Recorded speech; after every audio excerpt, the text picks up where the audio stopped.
Olá, Bernardo, muito obrigado por essa oportunidade. Meu amigo, um prazer estar contigo, cara. Gente, muito bem-vindo.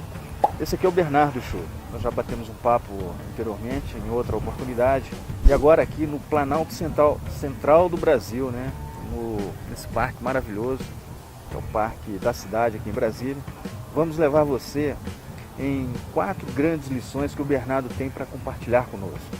A sua infância, como que ele encontrou motivação para fazer o que faz hoje, os percalços que ele enfrentou e como que ele venceu essas etapas, ele vivendo depois o seu grande sonho, o seu grande objetivo e agora, na sua fase atual de carreira, se preparando para um voo mais alto. Eu já deixei o spoiler para vocês. O Bernardo é piloto de caça da Força Aérea Brasileira. É isso mesmo. Estou lá ao lado de um piloto de caça, uma pessoa que, assim como eu, um dia ousou sonhar mais alto. Bem-vindo, Bernardo. Obrigado, Gilson. Então é isso aí.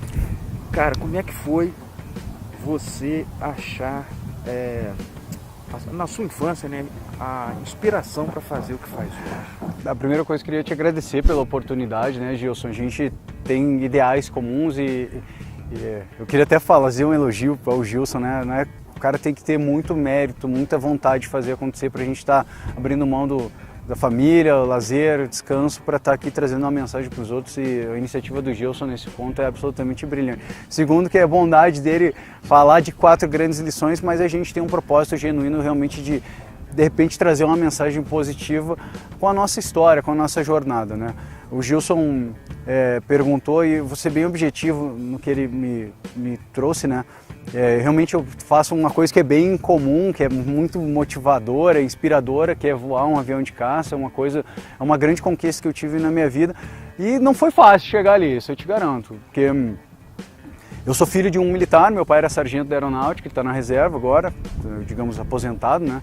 Ele era meteorologista, então eu fui de berço, assim. É normal um pai que sempre sonha e conduz seus filhos por aquele caminho que é a profissão dele, né? Então é normal, filhos de advogados normalmente se tornam advogados, médicos conduzem seus filhos para a área de medicina, e meu pai não foi diferente, ele me conduziu para a área militar. Agora, é sempre um sonho de um pai, né? Fazer com que seu filho ele parta de onde ele terminou. Sempre é da evolução humana. Então meu pai teve uma série de dificuldades, conseguiu se tornar um sargento da aeronáutica, muito grato à instituição por tudo que ele fez, e o sonho dele era que eu me tornasse um oficial de Força Armada. Dentro desse sonho, do sonho de carreira que ele projetou para mim, eu encontrei alguma coisa que me movia muito. Eu olhava para os aviões de caça e falei, cara, isso é fantástico. Mas daí, eu me tornar um piloto de caça é uma distância muito grande. Primeiro porque eu sou o mais velho de 3 filhos, a minha mãe do lar, ela ela deixou, é complicado, né? Eu digo assim, ela deixou de atuar profissionalmente para ter talvez a profissão mais digna do mundo, que é ser mãe, educar e dar orientação para os seus filhos. Mas ela, desde que eu engravidou de mim, não voltou a trabalhar, então dinheiro lá em casa sempre foi, eu não digo que a gente sempre teve fartura lá em casa, fartura de tudo, fartava tudo, né? Conheço bem essa história. Então foi uma dificuldade. Eu estudei em escola pública e a gente bem conhece qual é a qualidade do ensino público brasileiro, né, Gilson? Infelizmente, as escolas com baixo nível de escolaridade, baixo nível de comprometimento, tanto de alunos quanto de professores e até dos próprios pais, né? Muita ausência naquela questão. Existe uma falta de percepção do aluno quanto ao propósito do que ele está fazendo ali, ele não consegue entender. Então, nesse ponto, para mim, foi existia um gap educacional entre o nível que eu tinha necessidade de ter para passar num concurso que de 25 mil pessoas selecionou ao final lá 120, que foi o que iniciou. Então, eu saí de um funil de 25 mil para 120. Estudando numa escola pública em que eu até lembro muito, né, que do conteúdo que eu precisava dominar, por exemplo, na área de física, eu tinha visto na escola 1/3, os outros 2/3 eu tive que dar o meu jeito, estudar, ser autodidata realmente. Então foram dificuldades que a gente teve que enfrentar. Quanto à paixão, à motivação, não sei nem te dizer muito o que aconteceu. Tem uma coisa muito bacana nessa jornada que, assim, meus pais, em que pese a gente ter tido fartura de tudo, eles me deram uma coisa, realmente foi muito farta em casa. A percepção de que eu não podia me contentar com um pouco, com o mínimo.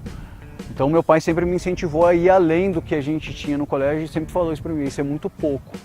A qualidade do teu ensino é muito pouco, tu tem que ir a mais.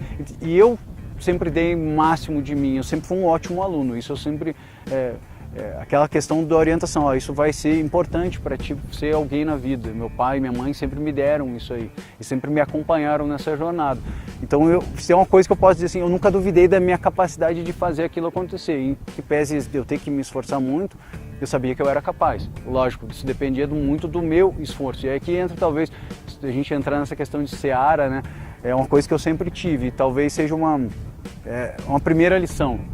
Você acreditar que você é o dono da sua vida, que você é capaz de reger os seus destinos. Eu acho que isso é muito, muito importante, diria decisivo. Esse ponto específico, quando é que você tomou consciência de que você poderia fazer isso, que você era dono do seu destino? Gilson, essa é uma questão complexa, porque eu era muito jovem.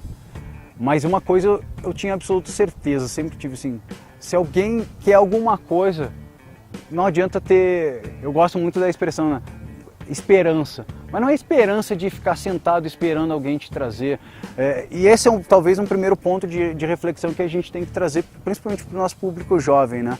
O brasileiro, infelizmente, sob o aspecto cultural, a gente tem muito essa questão de alguém tem que me trazer alguma coisa, eu não tive oportunidades, porque eu tenho família humilde, porque eu estudei em escola pública, eu estou competindo com quem estudou em escola particular, alguém tem que... Não, é você é a única variável que você tem controle é você, o resto foge, então isso eu sempre tive essa consciência. É o autodeterminismo, isso é uma coisa que eu nunca abri mão na minha vida, sabe? Desde muito jovem. Eu sou o senhor do meu destino. Então, esse é o primeiro, acho que é a primeira lição de mindset que eu gostaria que, cara, se eu te levar essa única mensagem, você que está me ouvindo aí, a gente puder, tenha isso em mente. Você é a única variável que você controla. Não importa o que te aconteça. Isso é desde a antiga Grécia, né? Eles traziam isso, era a diferença entre virtude e fortuna. Fortuna é o que o mundo te traz. Na Grécia Antiga, eles diziam que era 50-50. 50% é o que o mundo te traz, aquilo que te acontece, isso é o que se chama fortuna. E 50% é o que você faz. Então, ainda assim, é melhor eu ter 50% de livre-arbítrio do que não ter nada. Então, você é dono desse 50%, faça por você. Não é fácil. A dor é desconfortável, você tem que abrir mão. Eu tive que abrir mão, e não é fácil para um jovem. Eu tinha 16 anos quando estava estudando para o concurso público, os meus colegas estavam jogando bola, namorando, indo para festinha. Depois, com 18 anos, o pessoal indo para chopada de universidade, eu estava estudando. Era sábado, era domingo, eu ia todo dia até 10 horas da noite. Mas aí talvez a segunda lição que a gente pode trazer, tenha um propósito bem definido. Saiba para onde você está indo. Você tem um porquê grandão, o como. O como, Nietzsche já dizia isso, né? Para quem tem um porquê muito grande, ele suporta quase qualquer como.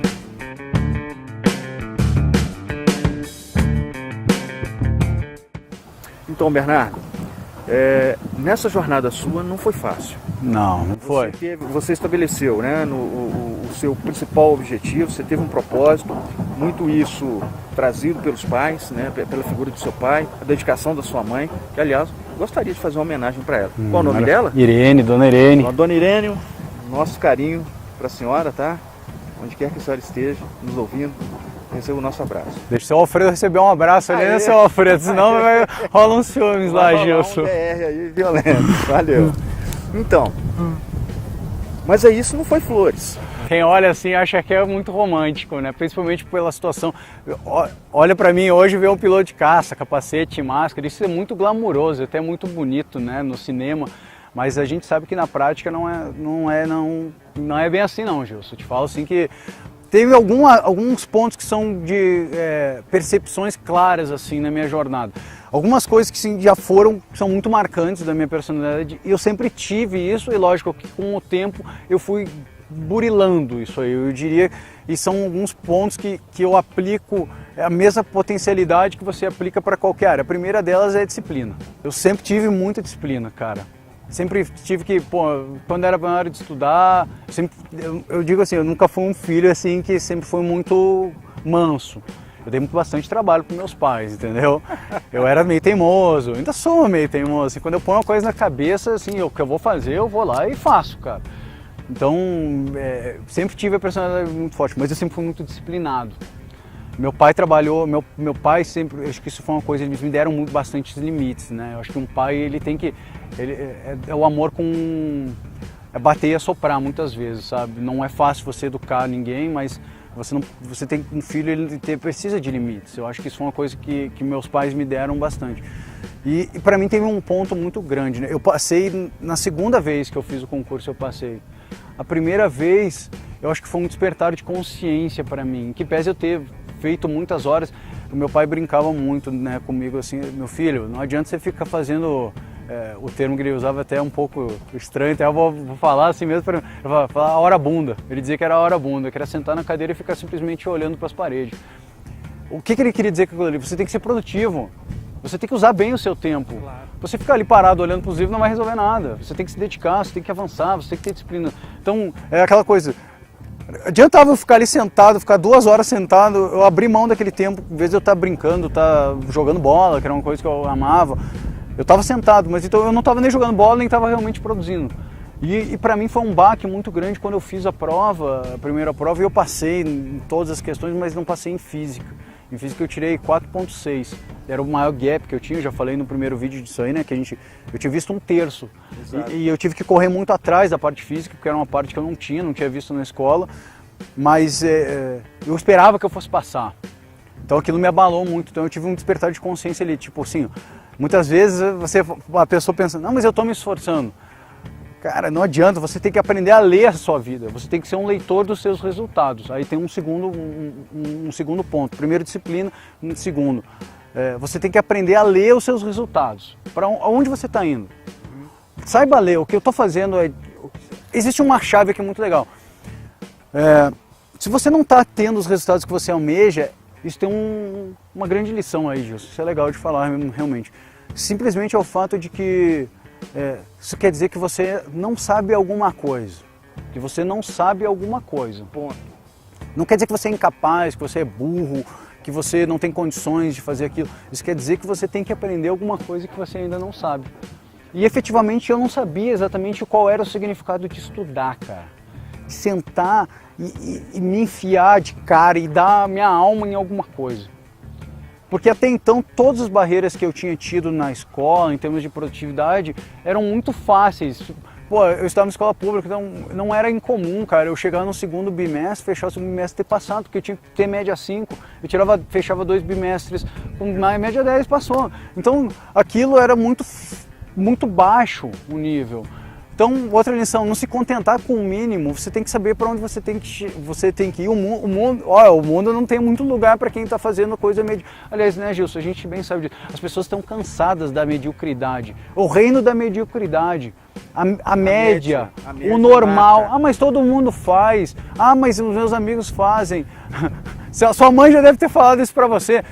Eu não estou nem aí porque o Fabinho faz, eu sou sua mãe. O seu pai, eu sou seu pai. Então, assim, não se contentem, não podemos aceitar o reino da mediocridade. Infelizmente, nós temos muita mediocridade. Então, primeira coisa, disciplina. Segunda coisa, é saber para onde você está indo e ser um estudioso dos seus resultados. E saber que se você não está atingindo, quer dizer que você tem que aprender. E eu aprendi uma lição ali forte, cara.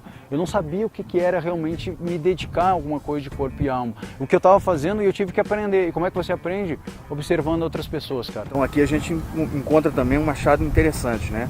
Na medida que você tem uma grande decepção, porque até então você vinha top, passa em tudo, segundo bimestre você está passado, mas chega na prova, puf, uma matéria. 4 pontos. Tirei 4.6, o mínimo era 5. Pô. Eu tinha média para me classificar, mas no geral eu tinha tirado 9.6 em química, tinha tirado 8,5 em matemática, tinha tirado 9 em língua portuguesa, tinha safado o inglês, mas a física eu não atingi o mínimo. Aí você aprende uma coisa legal. Muitas pessoas, eu posso dizer que a maioria das pessoas, nesse ponto desiste. Ah, eu fracassei e joga a toalha, mas você não. Você aprendeu uma grande lição, aí foi como a fênix, né? A ave mitológica que se reinventa das cinzas. Pode-se dizer que sim, eu acho que isso é uma chave bem interessante. Cara, perfeita a tua colocação, eu acredito muito nisso. Thomas Edison já dizia isso, né? Thomas Edison, o cara inventou a lâmpada, não sei, reza a lenda que Thomas Edison tentou 10.000 vezes inventar a lâmpada. E ele falhou. Imagina o que é você tentar alguma coisa por 10 mil... Sinceramente isso, eu não tenho essa força moral de tentar alguma coisa 10 mil vezes. Mas esse cara é um grande exemplo pra gente. Eu não sei quantas vezes eu seria capaz de tentar isso, de bater numa porta e tá... Mas... aí existe uma chave grande de alta produtividade e a gente hoje sabe muito bem, trabalha isso muito forte, né?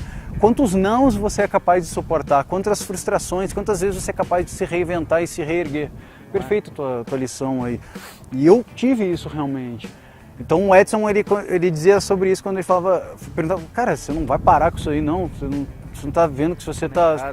Você tá errando, não vai dar certo isso aí dele. Não, eu só descobri mais uma forma de não inventar a lâmpada. Como que não então, funciona? Tenta alguma coisa.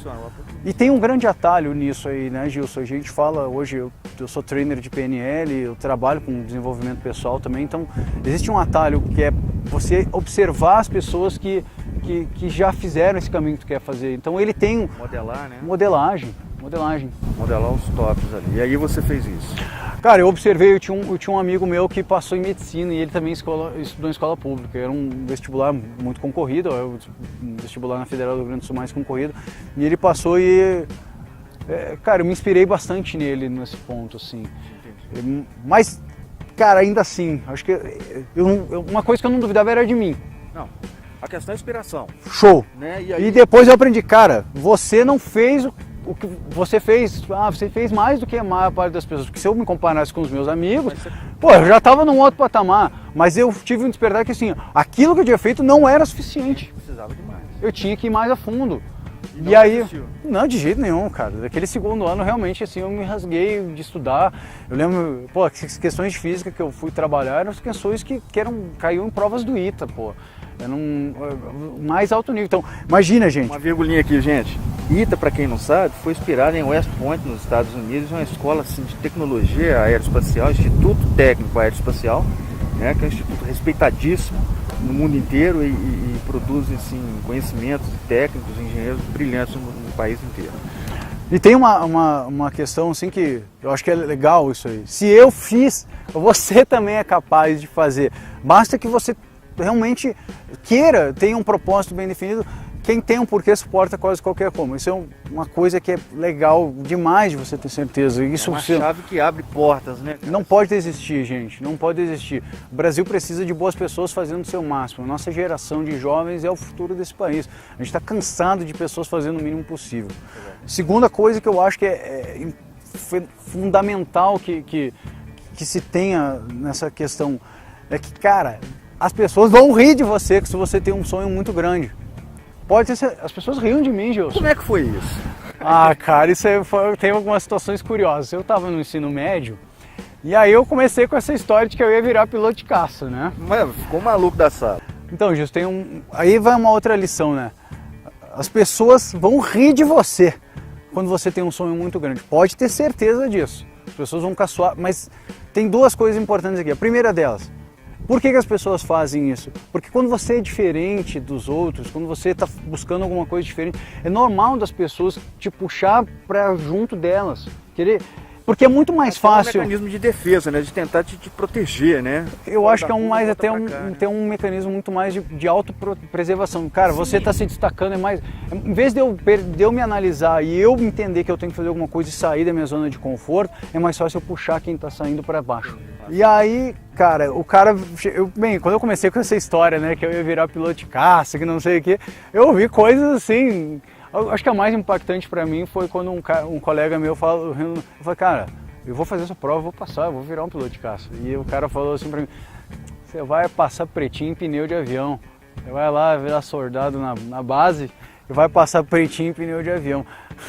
Aquilo eu ouvi assim, eu falei, cara, aí tem um negócio legal, entenda? As pessoas vão fazer isso, é normal da sociedade, o ser humano é um pouco assim, né? Agora a questão é o que você vai fazer com essa informação. Aquilo pra mim foi, cara, malandro, mexeu com... Não, mas eu vou fazer esse troço, pô.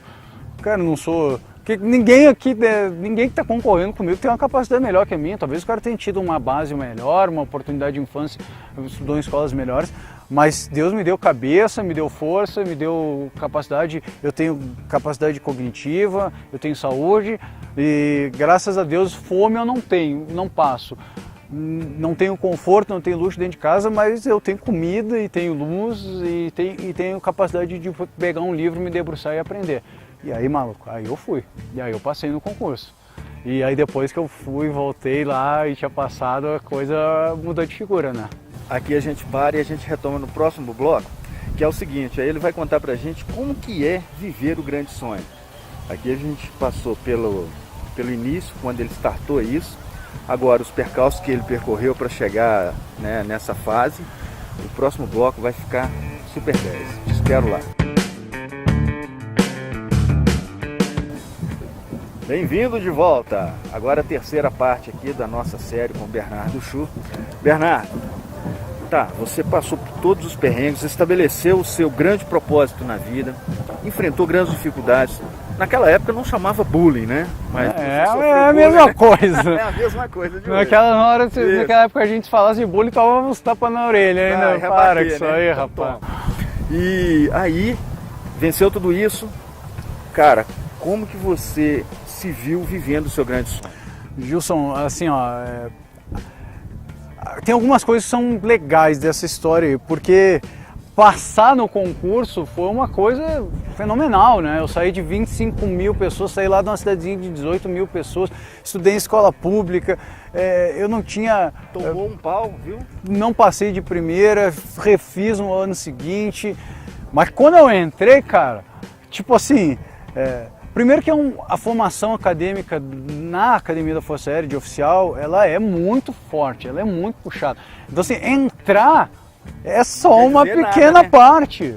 É assim, O problema é sair de lá. O problema é sair. A taxa de atrito, que eles chamam de desligamento, de insucesso, é quase 50%. A gente saiu de 120 no início, se formou 71. Então, assim, muita gente fica pelo caminho porque o voo, todo voo é avaliado, as provas são dificílimas, o nível de exigência, de teste que a gente passa em capacidade física, mental e psicológico, ela é muito alta. Isso monstruosa. É monstruosa, a gente é testado. Vamos lá, a gente é formado como piloto de combate, então a gente tem que estar capaz de suportar pressão, de agir. Então eu realmente passei por muito percalço. Agora sim, tem uma coisa muito bacana de entender. Aquele gap, aquele déficit educacional que eu tinha antes, ele não desapareceu. Eu tirei uma boa diferença para passar no concurso. Mas eu tive que, durante a jornada, eu tinha que ir além do que os meus colegas tinham ido. Isso que você está me colocando aqui me abre uma parte para eu fazer o seguinte comentário. Não deixar para amanhã o que você deve, não é pode, é deve fazer hoje. O que ele está colocando aqui é o seguinte, um pequeno déficit lá atrás, ele carregou isso durante a formação inteira e ele teve que se esforçar e se desdobrar. Pô, pra caramba, cara, foi... eu digo assim, eu nunca fui... É difícil você falar de um grupo, quando você tem uma peneira muito grande, imagina você pegar 25 mil jovens que são sadios, que são top de estudo, e você separar 120, cara, você já tem uma peneira muito grande ali, né? Então o nível da galera era muito alto, era muito bom. Quando você está num nível muito alto, é natural que você... É que nem jogar no Barcelona e jogar no Corinthians, no Inter, no Flamengo. Cara, o mesmo jogador que está aqui, quando ele passa para lá, ele passa para um nível mais alto, porque ele está no meio dos melhores, entendeu? Então aquilo vai te impulsiona. O ambiente, ele faz com que você vá além. O ambiente faz com que você não fique na zona de conforto. Aqui vai uma outra dica. Saia do seu ambiente, procure estar entre as pessoas. Esse é o... Não existe atalho na vida. Não existe atalho na vida. O único verdadeiro atalho que eu deixo, e essa é uma dica, quem são as pessoas que você está mandando? Esse é o único atalho. Se você, Napoleão Hill diz uma coisa, se você botar um cara que não é milionário, entre 60 milionários, ele convive com 60 milionários, em 6 meses esse cara está milionário também. Isso que ele quer dizer, porque você se nivela pelo meio que você está vivendo. Então, mas ali veio uma coisa legal, cara, porque eu tive que me esforçar um pouco mais que as pessoas. Mas tinha uma coisa assim, eu tinha um sonho de ser piloto de caça. E todas as avaliações contavam para essa seleção. Tudo, desde a parte acadêmica, a parte militar, as provas teóricas e o desempenho em voo em si. Que era uma coisa que eu não sabia, porque você não sabe como é que você vai ser, é que nem jogar bola. Como é que você sabe que você vai ser bom jogador de futebol? Só jogando. Como é que você sabe se você sabe nadar? Nadando. Não tem como você aprender a nadar fora d'água. E voar é a mesma coisa. Não tem como aprender a voar sem ser voando. Só que toda prova, toda avaliação, todo voo era uma avaliação. Todo voo, toda avaliação. E tinha uma coisa, cara. Eu não sabia se eu ia ter sucesso e ia conseguir me tornar um piloto de caça. Mas tinha uma coisa que eu queria ter a minha cabeça tranquila, cara. É que se caso eu não conseguisse chegar, eu queria ter a capacidade de botar minha cabeça no meu travesseiro e falar: eu dei tudo de mim.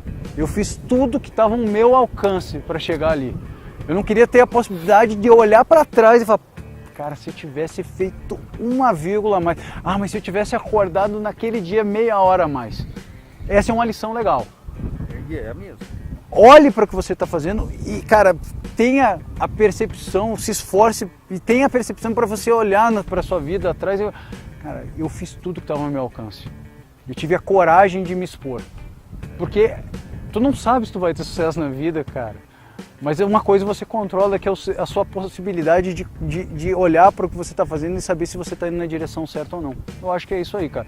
Aí, indo em direção ao que tu me perguntou, como é que foi viver isso, né, cara? Você lá na máquina. Legal. Né, na galera. Ali, isso foi muito. Esse foi o ponto ápice, porque era um sonho que eu acalentei. Eu tenho um pensamento de um filósofo chamado Spinoza que ele traz uma coisa que é um pensamento muito grande. Ele chama de felicidade aquilo que te dá ganho de potência de agir. Aquilo que faz com que você não perceba que o tempo não passa. Que você... que o seu happy hour não é na sexta-feira às 18 horas. Quando você tem segunda-feira às 8 horas o seu happy hour. Aí é show. Aí você é feliz, cara. E eu tinha happy hour porque eu ia pro esquadrão aéreo feliz pra caramba, cara. Isso me arrepia, cara. Você tá vendo aqui, mesmo, cara? Realmente. Cara, isso era fantástico e eu nunca vou esquecer isso, cara. Isso, quando eu fui, isso chega a me emocionar. Quando eu ia pro esquadrão, aquilo era felicidade, cara. O dia que você teve a confirmação que você ia voar caça, porque até então você voou tocando, você deve ter voado a aeronaves, simuladores. Uhum. E aí teve um momento que, tipo assim, era o day one seu. Isso foi fantástico, cara. Como é que foi? Cara, eu vou te dizer, isso é de cada um, né, cara? Claro. Mas você tem que saber, isso é legal, você se autoconhecer, conhece a ti mesmo, literalmente. Para os meus colegas, alguns deles, o dia mais feliz da vida foi quando se formou. A grande festa foi quando acabou a academia da Força Aérea. Porque era algo se comemorar, vencimento, a jornada, claro. mas para mim não foi, cara. O dia mais fantástico da minha vida acadêmica foi o dia que eu tive a confirmação que eu fui indicado para fazer o curso de piloto de caça. Porque tudo que eu fiz aqueles anos todos servia àquele propósito. Tinha absoluta certeza que eu ia me formar, eu nunca duvidei disso. Então esse não era um objetivo para mim. O meu objetivo era ser selecionado para aviação de caça. A gente estava no auditório lá com o esquadrão todo reunido e aí foi anunciado quem tinha sido selecionado para quem estava indo para o curso de caça, quem estava indo fazer o curso de helicóptero, quem estava indo para o esquadrão de transporte. E quando eu tive meu nome lido lá entre a galera, cara, aquilo foi uma vibração enorme, cara, porque eu queria muito aquilo, cara. O meu questionamento era assim, cara, e se eu não for para caça, o que eu vou fazer da minha vida? Aí seria frustrante para você. Ah, cara, tudo na vida tu adapta, né, Gilson? Sim, não existe final, tu tem que ser capaz de tirar uma lição de alguma coisa para dali você sair um ponto à frente. Mas aquilo ia ser um período de maturação que eu ia ter que absorver, sim, claro. Porque seria uma frustração com certeza, cara. Claro. Seria uma frustração, sim, isso eu não posso negar. E principalmente se eu tivesse deixado de fazer alguma coisa. Aí eu acho que eu ia me penitenciar o resto da vida, cara. Puxa vida, cara, se eu tivesse feito aquilo, talvez... Mas esse medo eu não tinha, cara, porque eu olhava pra minha jornada e eu falava, eu fiz tudo que estava ao meu alcance. A perguntinha que não quer calar. Como foi a satisfação de olhar no rosto das pessoas que, olha, tu vai passar pretinho em pneu de avião? Ah, cara, isso aí chega a ser estranho, porque eu não tinha esse sentimento, não tinha, cara. É isso que eu admiro em você, cara, esse desprendimento, sabe? Quem tá aí não consegue vivenciar isso aqui. A gente é parceiro em outras atividades, em cursos juntos e tal, e a gente luta, né, pelos mesmos ideais.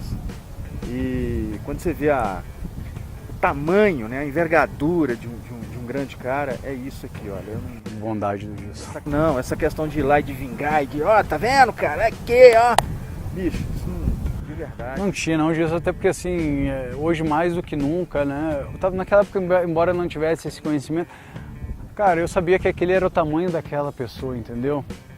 Aquele era o tamanho dele. Você é do tamanho dos teus sonhos. Talvez a vida não tenha permitido que ele pudesse sonhar, ou ele não identificava nele naquela capacidade. É até triste, assim, porque eu olhava com mais pena dele do que qualquer outra coisa, cara. É assim, mas esse sentimento de vingança, não, cara. Eu acho que talvez eu pudesse olhar pra ele, cara, se eu posso, você também pode, cara. Eu acho que isso é legal.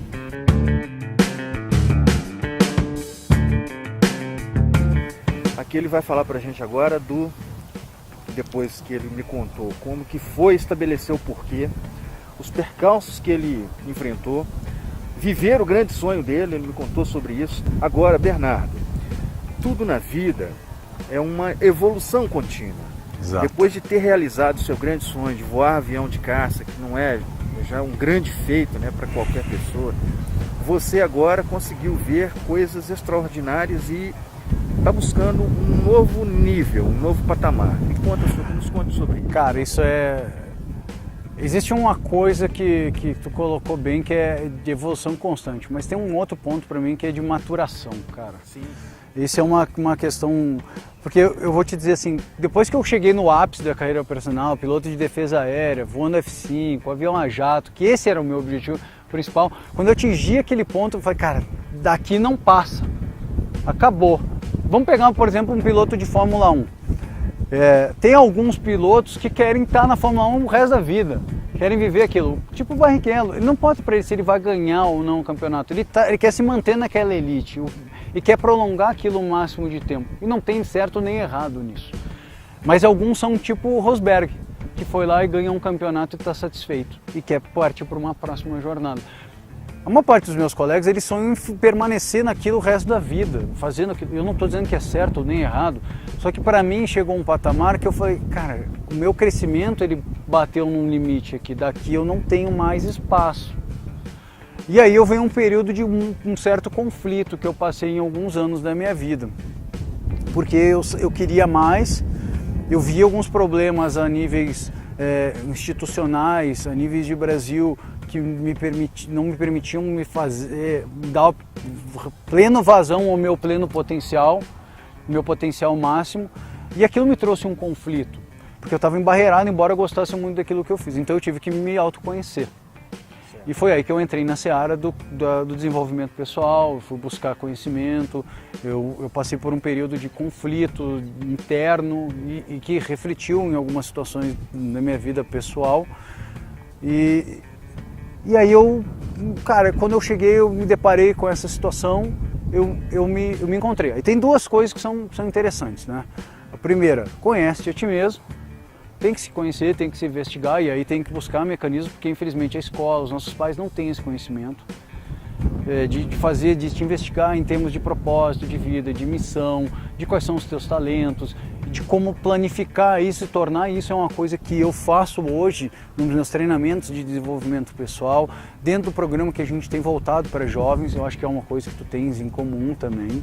Então esse é o seu próximo nível, né? Assim, de desenvolver pessoas, é um treinamento que você... Isso, hoje eu sou um treinador de desenvolvimento pessoal. Maravilha. Eu trago algumas... Na verdade é assim, é até um pouco mais amplo, né? São os elementos essenciais para que você tenha sucesso. Porque você só é feliz quando você tem sucesso. E sucesso não é você ter dinheiro, é sucesso naquilo que você se estabeleceu como uma meta de vida. Talvez seja você ser pai, talvez seja você passar num concurso, talvez seja você ser um bom cidadão, eu não sei o que é. Nesse aspecto, Bernardo, você me abre aqui a chance de falar o seguinte para a nossa audiência. O sucesso ele é muito particular para cada um, não é? E a questão de fazer sucesso fazendo bolo, sabe? Cara, se te dá satisfação, é isso, sucesso, cara. Sucesso. É sucesso. E tem um outro aspecto interessante, Gilson, nisso aí, que existe um aspecto de inteligência prática aqui. Vamos lá. Se você diz para mim que o seu objetivo de vida é o sucesso para você é ser presidente dos Estados Unidos, cara, meio difícil de você ser, né? Porque primeiro isso exige que você mude a Constituição americana. Você ter de uma outra nacionalidade que não é. Então, cara, não dá. Caia na real, só nascendo de novo. Mas também se você tem ou seja, muito alto, impossível, igual a frustração. Muito baixo, muito bobo. Então, por exemplo, se o seu sucesso, seu objetivo de vida, seu sucesso que você estabeleceu é comer e dormir, ou conseguir ter dinheiro para pagar e ver o Domingão do Faustão é muito bobo para você ter sucesso. A vida é muito grande para você fazer ela tão pequena. Então existe um aspecto de inteligência prática que assim, na medida que você vai galgando os passos, você vai aumentando as tuas potencialidades, aquilo que tu tem de arsenal de conhecimento, de capacidade de crescer realmente. Então eu quando estava lá no meio da cidade do interior do Rio Grande do Sul, eu nunca sonharia que talvez eu pudesse impactar a vida de milhões de pessoas com essa mensagem que a gente está trazendo. Então eu tive que ir aumentando minhas capacidades, minhas possibilidades, degrau a degrau. Eu saí da escola pública, meu objetivo número 1 era passar no concurso. Estágio 1, me formar, piloto de caça, não sei o quê. Então vai aumentando. E é o ajuste do sarrafo, né? Exatamente. Você não pode ter o ajuste muito sarrafo, porque se você tem muito alto sarrafo e você não tem os meios, igual a tristeza. Você olha aquilo e não tem a menor noção de como você vai fazer aquilo. E esse é o segredo de felicidade, eu diria, pelo que eu estudo. É você ser capaz de estabelecer um sarrafo que não seja nem tão baixo para ser estúpido o suficiente para você apequenar a sua existência e nem tão alto que você não atinge. Mas também, cara, que você não estanque aqui. Pô, atingiu, acabou. Agora eu sou feliz. Cara, imagina eu com 35 anos, acabou minha vida, agora eu sou feliz. Acabou. Não existe isso, a vida perde significado. Então esse é um legado que você tem que deixar e exemplo para as outras pessoas. Eu acho que por aí é interessante. Você me deu dois insights aqui, né, que é importante frisar para a audiência. Quando a gente fala de desenvolvimento pessoal, é o seguinte: para você estabelecer qualquer meta na sua vida, se você não conhece a si, cara, dançou. Qualquer obstáculo pode parecer intransponível.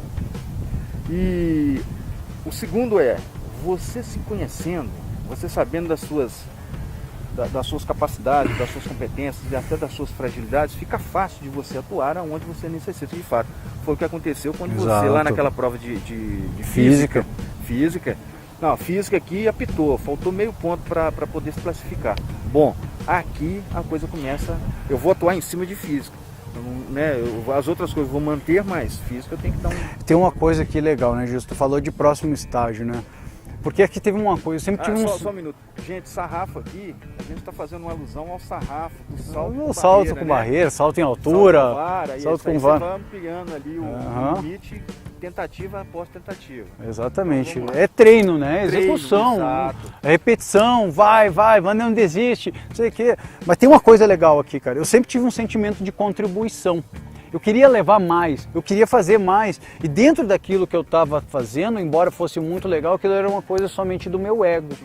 Era muito meu, embora eu tenha a possibilidade de defender a pátria, valores institucionais são realmente muito sólidos, muito legais, eu tinha baixa percepção de eu... Aqui tem uma coisa, você só é feliz quando você tem uma vida que você vive no seu pleno potencial de crescimento. Você nunca vai ser feliz quando você olha para trás e vivi uma vida razoável, mas... Pô, e se eu tivesse feito aquilo? E se eu tivesse feito aquilo outro? Isso é impossível, porque o e se você nunca controla, você vive no aqui e agora. É a variável que você tem controle, cara. Já falamos sobre isso, né? Essa é a única variável. Mas então você é um estado natural do ser humano, mas a gente é educado muitas vezes a se estagnar, a aceitar o que o mundo te traz. Isso eu estudei em escola pública, então o que eu consigo é passar aqui, olha lá, ensino médio. Mas não sei, então não é isso, não é aceitar isso como se você fosse um carneiro seguindo uma manada, como se fosse, eu chamo de efeito bovino, né? Tem alguém te tocando, tu fala, e vai seguindo a manada. E não é isso, que a gente vive numa sociedade que vive assim. É assim, parece boi seguindo, indo para abate. Vou morrer, mas então não admita isso, não admita você fazer isso na sua vida. Segunda coisa, cara, já falei sobre isso, potencial pleno, mas tem dois aspectos. O primeiro, que você tocou muito bem, é você se autoconhecer para você saber qual é o seu lugar, cara. Porque se você é talhado, se o universo te deu potencialidades, você tem talento para ser um treinador de desenvolvimento pessoal, mas você está escorado fazer um controlador de estoque de supermercado, não vai funcionar, cara. Você emperra, é que nem uma máquina que tá sem lubrificação, as coisas são sofridas. Na sua vida, é o cara que ele vai para o trabalho esperando chegar às 5 horas da tarde para ir embora. Não funciona, mas também você sabe que não é assim, eu vou fazer, não, eu quero, não é só romantismo. Uma pessoa tem que fazer aquilo que tem que ser feito. Então é você saber que você faz o que você tem que ser feito, mas você investir uma parcela do teu tempo para que você construa os meios necessários para que você faça acontecer. E um terceiro ponto, desculpa, só complementando. Cara, você só é feliz, cara, quando você constrói isso com os outros. Vamos pegar um exemplo que a gente tem agora. A gente está vivendo num problema institucional grave hoje, tem greve de caminhoneiro. Você pode ter milhões de reais na sua conta, mas você não tem dinheiro que pague o combustível, porque não tem, cara. Só isso. O que você vai fazer com esse dinheiro todo? Eu vejo muita gente. O que é uma metáfora interessante que eu quero trazer para você, porque assim, atual, você né? busca muito, as pessoas muitas vezes atribuem sucesso a só ter dinheiro, mas não é isso, cara. Se você não tiver, você pode ter todo o dinheiro do mundo, se você não tiver no que gastar esse dinheiro, você vai fazer o quê? Falando nisso, você me dá um insight poderoso de falar sobre algo realmente muito importante, que está alinhado com o que nós dois fazemos, que é levar a pessoa do estágio que ela está para um próximo nível, tomando consciência plena e a partir daí se desenvolvendo. Isso que você diz a respeito de ter o dinheiro e não ter como fazer uso desse dinheiro, está muito ligado a uma fala que nós dois conhecemos muito bem. Cara, se você quer ir rápido, vá sozinho. Agora, se você quer ir longe, vem junto, vem comigo, né? Perfeito, raciocínio maravilhoso, cara. Não existe nação, essa é a minha visão, né? No meu quadro dos sonhos, né? E a gente vai ter oportunidade de falar isso outras vezes. A gente trabalha isso. No meu quadro dos sonhos está lá, impactar no sistema político do Brasil. E eu tenho convicção de que eu estou fazendo isso. Esse cara aqui, um dia me falou um negócio fantástico e você em breve vai saber disso. Pode falar, cara. Eu não sei se isso vai acontecer. E nem falo que hoje é a minha aspiração principal, mas eu não descarto isso, não. Mas o que acontece? Já que você me deu pode falar, né, cara. Ele virou para mim, eu falei, compartilhei o meu sonho com ele, né? Meu sonho, cara, é impactar a política, o sistema político do meu país. E ele me disse assim: Gilson, o meu sonho eu me vejo com a faixa presidencial. Eu falei, cara, tá aqui um eleitor seu. E, legal, cara. O Brasil precisa disso, precisa de homens gente, todos e honestos. Eu não... Não, mas enfim. Perfeito, rendo minhas graças ao que você falou. É. Vamos lá, gente. Eu não sei se eu vou me candidatar algum dia a ser Sim. presidente, e nem falo que esse é o meu principal objetivo de vida, mas tem duas coisas que eu concordo plenamente com o que tu falou. Primeira coisa, o mundo melhora com boas pessoas fazendo coisas boas. Eu gosto muito de uma metáfora, cara, que o mundo é como um quebra-cabeça. Cada um de nós é uma pecinha. Agora, se você vive aquém do seu pleno potencial, se você não está fazendo o seu máximo, se você não está atuando na tua máxima potencialidade, imagina que essa peça você rasgou ela, você encaixou ela pela metade. Porque isso é uma reação em cadeia. Mas ué. O cara que está do lado, a pecinha que dependia do seu encaixe ali, que estava perfeito, que você rasgou, ele não vai conseguir encaixar a peça dele. E por consequência, são centenas, milhares de peças. O impacto é muito grande. Então, primeira coisa é isso. Segunda coisa, se o mundo melhora com boas pessoas fazendo coisas boas, veja como é importante esse aspecto que a gente está trabalhando. Se eu me eximo do processo político, eu falo que a gente tem péssimos governantes, e eu não dou a cara a tapa, porque é muito mais fácil eu falar que está errado, que está mal, que está ruim. Sim. Então, assim, eu me eximindo do processo político, eu me apartando, eu faço questão de, se eu me considero melhor, mais probo, mais honesto, mais capaz, e eu não dou a minha cara a tapa, eu estou literalmente lavando minhas mãos, eu estou delegando para aquele que eu acho que é incompetente. Tá rasgando a pecinha do seu quebra-cabeça. Claro! Então assim, eu não sei se eu vou fazer isso ou não, mas que eu tenho uma fé inabalável de que eu poderia agregar, isso eu tenho. Sim. Agora voltando ao que a gente está falando, de questão de desenvolvimento pessoal. Hoje o meu foco, por que eu tenho esse foco? Primeiro porque eu cresci, isso é que nem água de rio. A água que passa aqui agora nunca vai ser a mesma que passou há 5 segundos atrás. O que eu quero dizer com isso, gente? À medida que você cresce, você se expande, você não consegue voltar para o estágio inicial. É impossível. Não tem como. Você já tem uma outra leitura, uma outra percepção. E eu me percebi de que o que eu podia fazer era maior.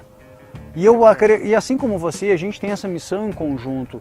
Eu acho que eu tenho essa missão. A minha missão é liderar pessoas, servindo de exemplo, inspirando, apontando caminhos para que a gente juntos possa transformar o mundo num lugar melhor. Treinar pessoas a se conhecerem melhor, né? E não é só uma geração, eu trabalho muito com a questão de sucesso, né? Trabalho com os elementos essenciais de sucesso, descoberta de missão, de propósito de vida, de você ter bem trabalhado os seus valores, entender a importância de valores, trabalhar com foco, disciplina, entender todos os elementos essenciais para que você tenha sucesso, como você planificar isso e você trabalhar todos os degraus para você acabar com esse elemento de derrotismo, para você dar o seu máximo.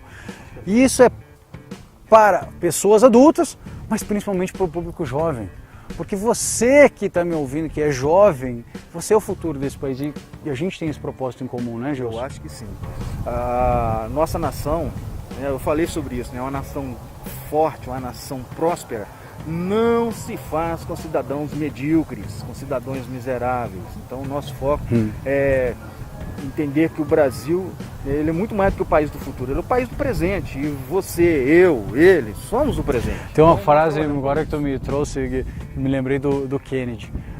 O Kennedy, quando ele assumiu a presidência dos Estados Unidos, ele estava naquela corrida espacial com a Rússia, né, no ápice da Guerra Fria. Essa é uma mensagem legal para você guardar para você. E o Kennedy, quando foi assumir a presidência, ele estabeleceu como meta, ele chegou para a NASA e perguntou: quantos anos para a gente ir à Lua? E a NASA falou: presidente, sendo sincero, realista, 50 anos, menos que 20 anos, nem pensar. O que o Kennedy falou no discurso presidencial dele? We choose to go to the moon.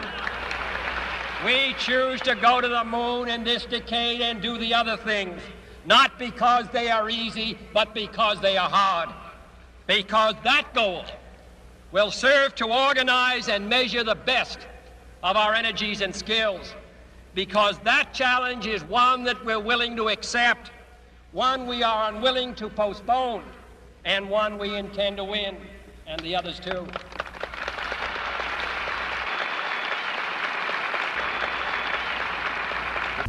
Neste governo ainda nós iremos à Lua. 4 anos. Neste governo o americano vai à Lua. E nós não vamos fazer isso porque é fácil, nem porque é possível, mas sim porque isso é que vai nos tirar da zona de conforto e vai fazer com que a gente faça o nosso máximo. Não porque é fácil, mas sim porque é difícil. E sim porque é somente sendo difícil que nós vamos chegar no nosso máximo. E assim, cara, eu acho que nada acontece por acaso. O fato de estarmos em Brasília, nesse parque, gravando aqui, essa cidade começou a ser gestada ainda no século XVIII, né, com a Missão Cruz. Você ainda conhece pouco sobre Brasília, mas isso aqui saiu do mapa, saiu do papel em menos de 10 anos. Né? A ideia de Juscelino era fazer no Brasil 50 anos em 5. Então, assim, isso aqui, a gente vive, respira aqui o pioneirismo, o que é desbravar um território desse. Eu costumo dizer o seguinte, Bernardo, se tudo que você vê à sua volta, que não é natureza, que não é árvore, que não entendeu? É obra do homem. E se é obra do homem, surgiu primeiro no pensamento de alguém. Tudo. E se alguém pôde pensar e pôde realizar, por que você não? Por que você não? Está aqui o exemplo. Né? Você pode. Eu digo mais, você deve. E eu acho que sim, você não pode furtar-se ao seu dever de brilhar intensamente, fazendo esse país um lugar melhor. Eu gosto, se eu pudesse deixar uma mensagem final, eu gosto muito de um pensamento do Benjamin Disraeli. Benjamin Disraeli foi o primeiro-ministro da Rainha Vitória, mas ele tem uma frase que todo mundo já ouviu falar, mas é muito forte. Ele diz que a vida é muito curta, mas a vida é muito curta para ser pequena. Não é? Já basta que a vida curta seja para que você faça ela pequena. E o que é uma vida pequena? É uma vida que é fútil, banal, sem propósito, sem significado. É quando você não se reconhece naquilo que você faz.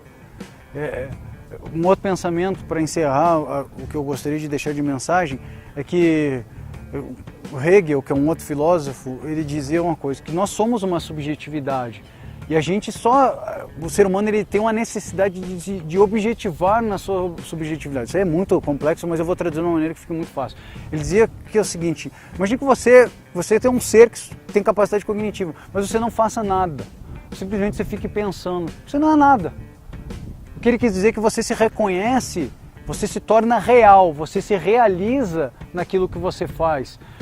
Você se reconhece, isso é uma necessidade do ser humano. Então se você está fazendo alguma coisa hoje na sua vida na qual você não se reconhece plenamente, para, que você está fazendo, você precisa encontrar uma maneira de você se reconhecer, porque essa é a única maneira de você entender que a tua vida tem um significado, tem um porquê. Gente, espero que tenham gostado. Bernardo, gente, eu agradeço demais por vocês estarem com a gente aqui. Esse papo aqui eu acho que vai trazer desdobramentos, né? Em breve nós estaremos juntos aí levando mais mensagens para os nossa audiência. Gente, muito obrigado. Gilson, Deus prazer estar abençoe, contigo. cara. Conte comigo para todas as jornadas aí. Você também, meu amigo. Pessoal, a tua missão é muito nobre. Se inscreva no canal, que é o canal do Se Gilson. inscreva no canal do Gilson. Se inscreva no canal do Bernardo. Show, também, tá vendo? Deixa seu like, deixa seu comentário. A gente Isso. vai responder pessoalmente isso aí, Olha, né? fantástico isso. Foi muito, muito, muito, muito impactante estar aqui com vocês hoje. Fantástico. Compartilhe. Se você gostou, compartilhe. Compartilhe com o vizinho, com o sobrinho, com o primo, tá? Vamos viralizar isso aí e fazer essa nação a nação do bem. Uma nação que ela tem tudo para si. É isso aí, vamos embora. Cada um de nós tem um pequeno Ayrton Senna dentro da gente. Não é, É o Brasil que dá bola. certo, Puxa, né? É o Brasil que dá certo. Pra cima, pessoal. Valeu, gente. Forte abraço.